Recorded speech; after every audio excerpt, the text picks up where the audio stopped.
அப்புறம் இவங்க அதை இவர்கள் ஏற்க இவங்க ஏன் மறுப்பதுதான் தயங்குறாங்க இப்போது சார் பிரச்சனை. இவ்வளவு நாள்? 12 வருஷத்துக்கு மேல ஆச்சு. இந்த 2009 இந்த நிறுவனம் அமைச்சிட்டாங்கன்னு நினைக்கிறேன். இவ்வளவு நாள் இதை இழுத்தடிச்சு தயங்குறதுக்கான காரணம், முக்கியமான காரணம் என்ன சார்?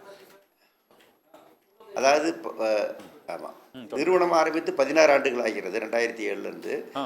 இதுக்கு இந்த 16 ஆண்டுகள் தொழிலாளிகள் வந்து சங்கம் இல்லாமல் தான் இருந்தார்கள். ம். இப்போது அவர்கள் சங்கம் வைக்கிறார்கள். அவர்கள் எப்போது சங்கம் வைத்திருந்தாலும் இந்த நிர்வாகம் அதை ஆரம்பத்தில் ஏற்க முடியாது என்று தான் மறுத்திருக்கும். காரணம், சங்கம் என்று ஒன்று வந்து விட்டால் சட்டப்படி நிர்வாகம் செயல்பட வேண்டியிருக்கும்.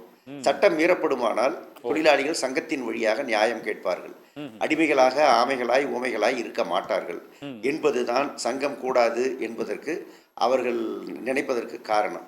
ஆகவே அவர்கள் இஷ்டப்படி என்ன வேண்டுமானாலும் செய்யலாம், எவ்வளவு வேண்டுமானாலும் சுரண்டலாம், எப்போது வேண்டுமானாலும் வீட்டுக்கு அனுப்பி விடலாம் என்பது போன்ற அந்த நிலை அவர்கள் விரும்புகிறார்கள். அதற்கு சங்கம் இடையூறாக இருக்கும் என்று கருதுகிறார்கள்.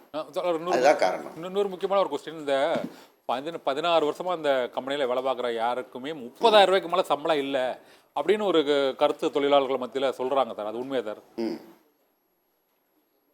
யாருக்குமே 30,000 சம்பளம் இல்லையா? அது அவர்கள் சொல்வது சராசரி சம்பளம். சரி. அதாவது 1800 தொழிலாளிகளுடைய சம்பளத்துகளை வந்து கணக்கு பார்த்தீங்கன்னாக்கா ஒரு ஆவரேஜ் சம்பளம், அத்தனை பேருக்கும் உள்ள ஆவரேஜ் சம்பளம் என்பது 30,000க்கு கீழே தான் இருக்குதுங்கிறது தான் அவர் எங்களுடைய கணக்கு.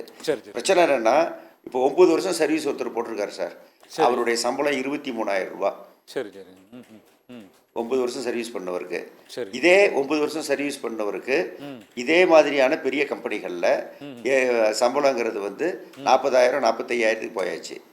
15 வருஷம் சர்வீஸ் போட்டுருக்கிற சாம்சங் தொழிலாளிக்கு சிலருக்கு வந்து 30,000 இருக்குது, சிலருக்கு 35,000 இருக்குது.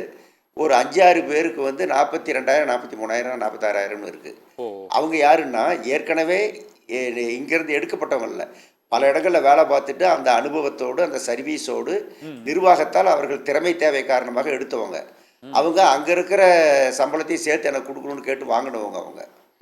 அவங்களுக்கு ஒரு 6-7 பேருக்கு தான் அந்த சம்பளம் இருக்குது, 40,000 தாண்டி. மீதி பேருக்கெல்லாம் இப்போ நான் சொன்ன சம்பளம் தான். ஆவரேஜுங்கிறது 30,000க்கு கீழே தான். இது வந்து இந்த கம்பெனிக்கு சப்ளை பண்ணுறாங்க பார்த்தீங்களா, சின்ன சின்ன கம்பெனி, அந்த கம்பெனிகளில் இருக்கிற சில கம்பெனிகளுடைய தொழிலாளிகளுடைய சம்பளத்தை விட இது வந்து குறைவு.